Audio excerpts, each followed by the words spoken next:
आणि आता महत्त्वाच्या 25 बातम्यांचा आपण वेगवान आढावा घेऊयात।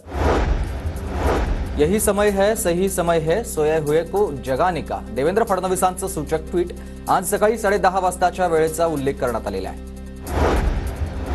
लाल चौकमध्ये जाण्यास भीती वाटते असं सुशीलकुमार शिंदे म्हणायचे। आता लाल चौकमध्ये रात्री 10 वाजता देखील पर्यटक सेल्फी घेताना दिसतात।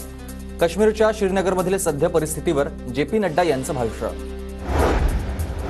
गोवारी समाजाच्या शिष्टमंडळानं उपमुख्यमंत्री फडणवीसांची घेतली भेट। फडणवीसांच्या भेटीनंतर गोवारी शिष्टमंडळाकडून महायुतीला पाठिंबा जाहीर।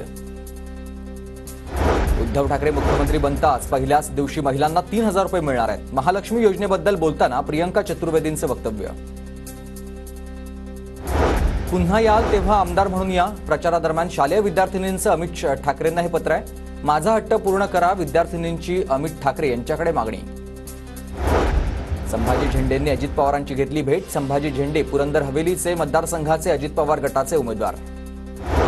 विकास केला असेल तर लोक आशीर्वाद देतील। नांदगाव विधानसभा मतदारसंघ माझा परिवार, सुहास कांदेंचं वक्तव्य। नांदगाव विधानसभा मतदारसंघ भुजबळ कुटुंबावर प्रेम करणारा, कुणाला हरवण्यासाठी किंवा पाडण्यासाठी लढत नाही, समीर भुजबळांचं वक्तव्य। दोन्ही पायांनी विकलांग असलेल्या गणेश धात्रक यांनी लांबचा प्रवास करत घेतली भास्कर जाधव यांची भेट। 14 वर्षांपूर्वी शिवसेना उत्तर जिल्हा नगर संघटक म्हणून करत होते काम। शरद पवार आणि अजितदादांची उद्या भोरमध्ये सभा, एकाच वेळेला सभा असल्यानेच कार्यकर्त्यांमध्ये गोंधळ।